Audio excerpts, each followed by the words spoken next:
Swadikap. Hi, you're watching Hello English, your English program with me, Bu Kritrairat. Today we have a fun episode for you. Yep, we'll be doing some traveling. So up first, let's visit the Union of Myanmar, where they have many exciting places to see. And the place we'll take you to see has a 600-ton rock that is very sacred to the Burmese people. But why is it sacred? Let's go find out in English Magazine. I'm packed and ready to go. Are you ready? Let's go.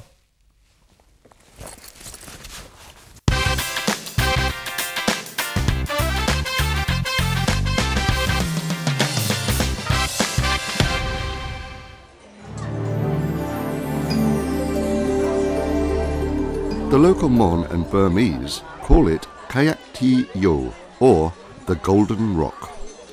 It is one of the three most sacred pilgrimage sites in the Irrawaddy Basin, along with Swedagon Pagoda in Yangon and Mahamuni Pagoda in Mandalay.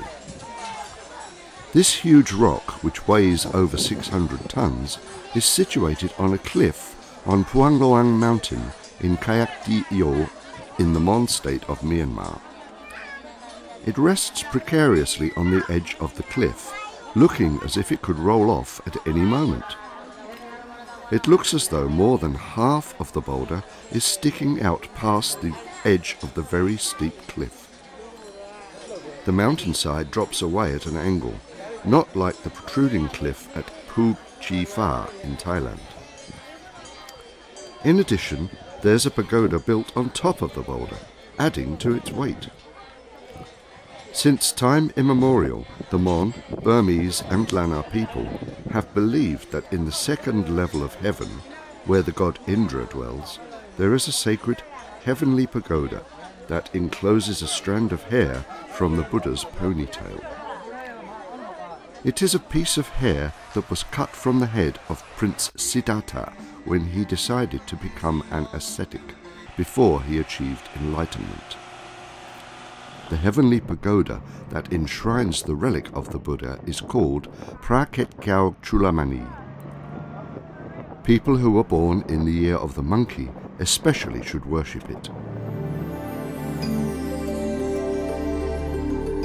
The seemingly gravity-defying position of the Golden Rock has caused people of later generations to propose various theories to explain it, such as the presence of an unusual magnetic force that holds the rock in place.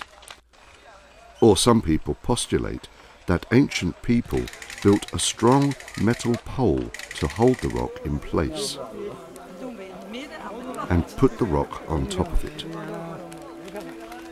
Some people think that the area used to be under the sea millions of years ago, and the boulder could have been resting on sand and pebbles before the Earth's crust gradually pushed the mountain up, leaving the rock in this position. Many other theories try to explain the mystery of the Golden Rock.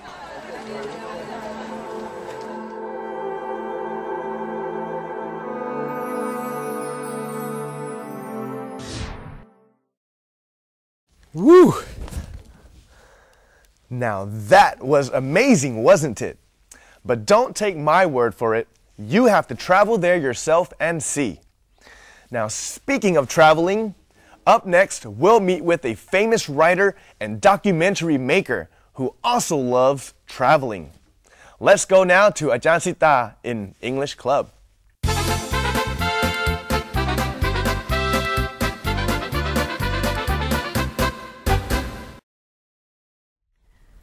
Swadika, and welcome back to English Club. And today you're with me again, Sita. And I have a great honor to be with a capable man who is a writer and a documentary maker. And he's also an actor, a writer, a musician, and a lot of things that I think you have to talk to him. And if you can remember the movie in Sidang, he's the police whose task was tracking in Sidang down. Now I'm so excited to meet him in person. Let's see. I couldn't want to sing Brizard. Welcome to English Club. สวัสดีครับ สวัสดีครับผม สวัสดีครับ I have to say that I'm so excited to meet you in person, actually. Really? Yeah. Thank you so much. Yeah, I'm a fan of yours. Oh, thank you. Yeah. So we speak in English only now, right? Yes. Okay. Hello. Yes. Okay, so am I right that I talk about your careers in the past and right now? Yeah, now I'm focusing on making documentary, like you said, and it's mostly like a travel documentary. Take me all over the places around the world, and that takes a lot of my time currently. But like you said, I used to be. I am a writer right now, but a writer who cannot finish his book because there's so little time to do it. But I'm trying to. I'm writing now and then, trying to finish my book. But then, of course, I used to be a musician. I have a band with my friends. It's called Rachomon, and we did that for a couple of years, and we stopped last year because of the problem we were having at the time. And I'm also used to act. If you can, I'm not an actor, but I used to act because that's like a one-time thing. It's the only movie or the only time I ever act in anything, and it's not fun for me. But it's not like my career or anything. It's like doing a special hobby and then coming back to the main job again. So yeah, I used to be many things. I used to work in social organizations also, but mainly I'm doing documentary right now. A lot. I said keep. Used to do a lot of things at the same time, but now I'm getting older and it's no more. You're still young. Older than I used to be, like everybody else, right? Yeah. Which one do you like most? I have to ask because you know a lot of things that you have done in the past. Yeah, it changes with time. If you asked me 2 years ago, I would say music. That was my passion, my biggest passion. But I try my hardest. I put all my effort into it, and it's very difficult to make a success in musical industry in Thailand. And we stopped. We didn't make it, and I had to let it go. And now I found my new favorite thing to do, which is to travel and make documentary all over the world, which is what I get to do every week, every month. And I'm blessed because I'm so lucky to have the job that I love to do every day. So to answer your question, yes, I like to travel and tell people what I have seen on my journeys. Yeah.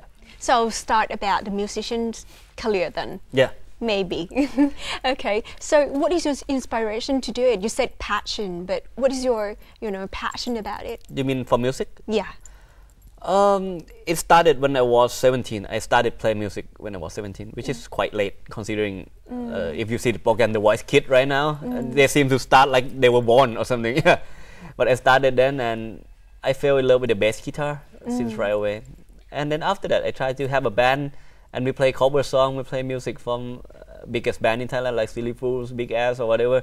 And then we started to make our own music, and then from that we grow to want to have our music heard to the world. So for about 5 years, me and my other two friends been trying very, very hard to make our band a success, to make a living out of music. But at the same time, I was doing something else also, but it's just to have enough money to survive and to follow my passion. But at the time, we made it like a trial and error process. We do this, it didn't work, we changed to something else, and at the end, it was tiring. And my friend was growing up, they need to be more responsible to their life. They have to take care of their parents, their girlfriends or whatever, and in the end, it just didn't work out. So I guess we are born and we have something we meant to do, and it wasn't that. Yeah. Are you a singer yourself? No, I play bass and I wrote the music. But if you hear it in the CD, I would be playing the piano, the bass, and I also sequence the drums by computers. So I do many things in there. But mainly on stage, I play bass. Yeah, I cannot sing. It's the only instrument I cannot use. I see. Yeah, other than that, but you can act. No, I don't want to sing. It's not about, I cannot sing, but then I don't want to sing too. Yeah, I just want to play bass and don't talk to anybody on the stage. Okay. Yeah. All right. So I have to ask you about the actor things, Yeah. I saw you the first time in Insidang movie. Yes. So I have to ask a little bit about that. So what was your the beginning to become the actor or to act that time?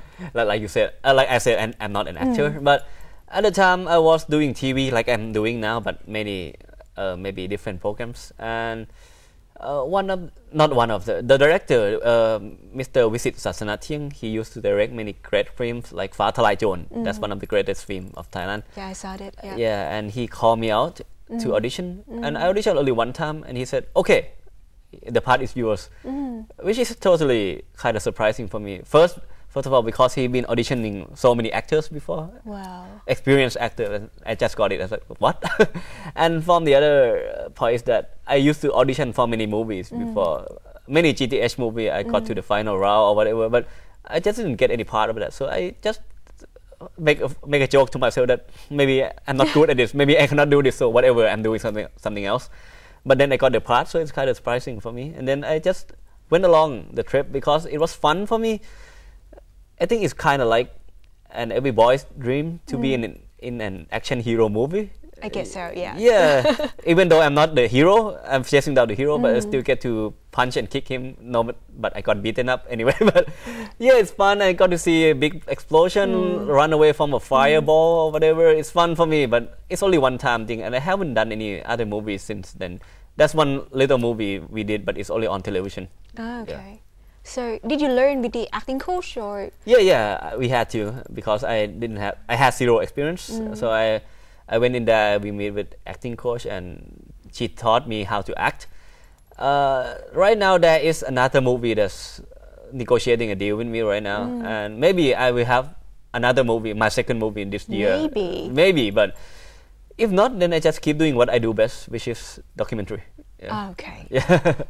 Then I have to move to talk about the documentary have maker. the writing thing also. All right. Yeah. So now I have to talk about the documentary maker. So you Yeah. have said you have to go traveling a lot of places.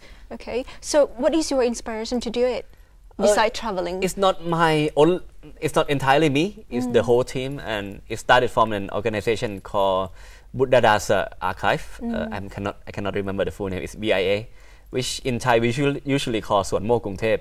They wanted to do a drama show about Buddhism, but that can be related to younger audience. So that started then, and then it develops to here to become a travel documentary that has quite a substantial amount of audience for Thai PBS station. And we go to many places. We go to ask a lot of things, cover a lot of topics. So the main inspiration is not only about religion, it's about exploring the world, asking what you don't already know, trying to see stuff, what are you curious about, and then go there and ask about it, and then let the audience know in the process also. So where did you go in the past? Oh, it's like, so far, the program is called Life Explorer, by the way. In Thai it's calledพื้นที่ชีวิต, but in English we call Life Explorer, so it means we explore life, yeah.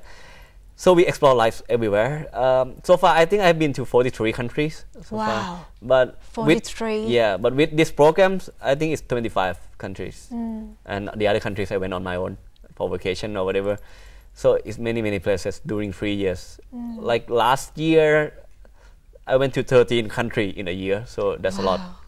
So every week, every month? Yeah, but sometimes twice a month. Like this month, I just came back from Hong Kong 4 days ago. And I'm going to Mongolia the day after tomorrow. So and then I come back in August. So I really get to spend like this week in Bangkok, and then I'm somewhere else. So you learn about the way of life of people around the world. I mean, and the cultures? The cultures, the way of life, but to cover the deeper aspect also, their religion, their philosophies, how do they cope with sadness, with suffering, how do they manage their society, what are their political organization is like, what are the history it's like. It depends on each place we visit, what topic we should cover. Any interesting places or people that you would like to share with us today? Every place is interesting, but my favorite one would be Kenya. Oh, Kenya. I went there and I spent a week with a tribe called the Maasai. The Maasai tribe. They are a tribe that revere the warrior spirit. So they value a lot. Their value system give a lot of attention to your strength, and when you reach a young age, you have to go into the jungle and kill a lion. So everybody kill a lion with spears. Yeah, it's like their passage to manhood or something. And everybody I met in that village has killed a lion before. So and I spent the whole week with them. They live in traditional way, like a tribal. They live in a mud house. They tend to their cows for their living, and they don't use money. They use cows to exchange for stuff. Like a computer would worth 5 cows, 6 cows or whatever. And I didn't get to take any shower at all during that week because there's no water. The only water you have to drink it. There's no extra water. And How long you have been there? a week. A week. Yeah, and it's very strange experience and fun experience for me. And I don't think I'm gonna get to do that again in my life. Did you go to the jungle and try to kill a lion or? No. It's not exactly a jungle. It's a savanna over there. Okay. There's no big trees. It's only the grass plain, and it's a lot of fun. And that's one evening when I went out of my mud hut, which is made from cows droppings. Yeah, I went from my hut outside and I saw the sky and it's so beautiful. And down there it's like a savanna plain with the colors all gold. And I thought to myself, I feel so lucky to be there at the time. So you take a lot of photos? Yeah, of course. I carry my heavy camera everywhere. I don't like the more developed country. It's boring for me. Like if you go there, you see the same shops. You can take the subway every day, Yeah, I see. and there's no fun in that. But of course, a lot of people like travel in more comfortable way, but not me. But one of my favorite places is Japan, which is a very developed country. But there's more to it in that you can walk around and see culture in every corner, and I had a lot of fun with that. Yeah. But as you go to a lot of places, so you have a lot of things to write down, right? Yeah. Yeah. But I don't have the time to write it down yet. So pity me. Some of the things gone already. Yeah. But you have 4 books, and the 4th book is called อักษรตัวหนา right? The bold letters. Is it about traveling things? No, that's one I wrote even before this program. What is it about? It's about my passage of growing up. The question I ask about life and how I get my answer. There are some episodes that are political, some episodes that are involved only into life matter, philosophical matters, and basically just my diary in elaborate way. And for those who read, it's like their companion of growing up, because some of the teenagers, they ask the same question: what I'm doing here? What's the meaning of life? So I try to ask that question and I record it. So what is the meaning of life, in your opinion? I know that I won't get the answer. And that's good enough for me. Yeah, if any human try to get an answer, it's always a lie that they use to comfort themselves. I guess so, yeah. Yeah, so I just accept it that I'm not going to get the answer, so it's good. I have to talk to you a little bit about your latest career, the TV host that you have done a lot. Actually, it's not a latest career, but it's the career that I've been continuing for 10 years now, 11 years now. I started when I was 17, and I've been doing a program every year, and continue 2 years. But in aspect of documentary maker, because this is the first program, Life Explorer is the first program that I involve heavily in the behind the camera aspect of works. Before that, I only the TV host. I only present. I'm the presenter, but now I'm involving in many aspects of the work. So I'm developing, like growing in this type of aspect, this type of work in this industry, that I can do many other types of works, and I incorporating more of myself, my way of looking at things, my perspective into the program. So yeah, but TV host I've been doing for a long time now. You can name it. I did a game show, I did a talk show, I did a news show, I did a music program, I did whatever. Yeah, so I understand how you feel. I do this all the time also. Talking to people. So the last questions, last but not least. Yeah. What else do you want to do in the near future, or in the in the long way? Well, there's some big things and small things. Like big things, I want to finish my book, which I've been trying to do for a long time, but I don't have enough time yet. Regarding traveling, I want to go to 3 more places. Then I will be kind of done, which is a desert, like African desert or whatever, ice world like Antarctica or whatever, or maybe Alaska, or to talk to some Eskimo, and then I want to go underwater in submarine. I haven't been there. Wow. I haven't been to those places yet, but if I get to go to those 3 places, then I think I'm done. I can check off the world. I've seen all the world. Wow. But in type of small things, I want to learn Japanese. I don't know why, but it seems like a beautiful language to learn. And I want to get more sleep because I'm working too much now. But in the future, I don't think I'm going to get more sleep because I'm planning to open my own production company.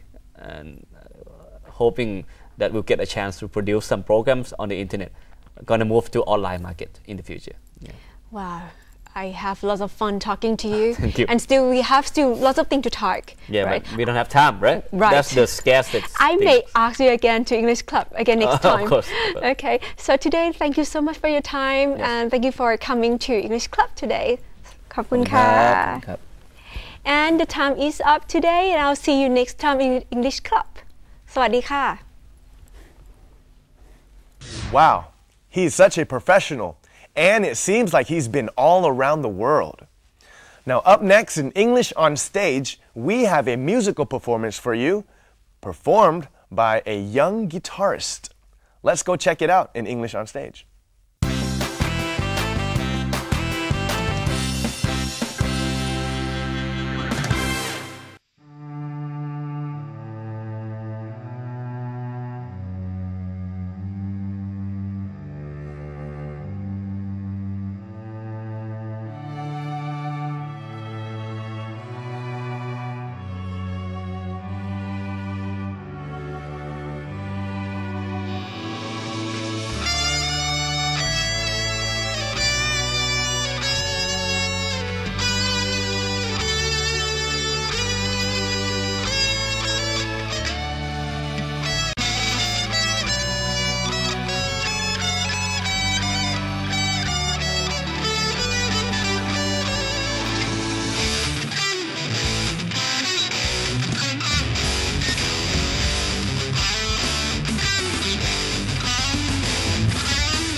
Yeah! Yeah! Rock on, Nongkan! And that is all the time we have today. If you have any comments or suggestions you have for us, please send it to the address on the screen. I'm Brizard. See you next time on Hello English. Sawasdee krap. Time for some more rock and roll.